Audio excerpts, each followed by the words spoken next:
எந்த விதமான ஒரு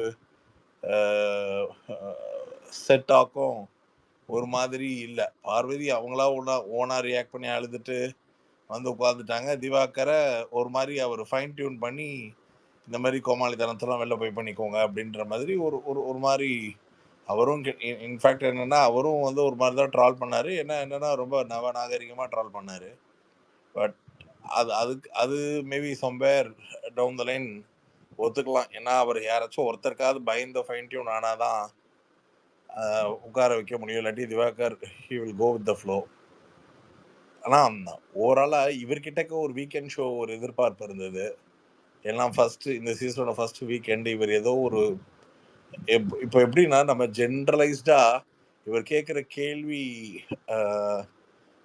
அதாவது இவர் வந்து இதை கேட்பாரு, இவர் வந்து இதை வந்து பேசி இதை வந்து தட்டி கேட்பாரு, இல்லை இதை அட்ரஸ் பண்ணுவார், இல்லை இதை புரிய வைக்க ட்ரை பண்ணுவார், இல்லை இதை வந்து ஒரு சார்ட் அவுட் பண்ணுவார், இல்லை இதை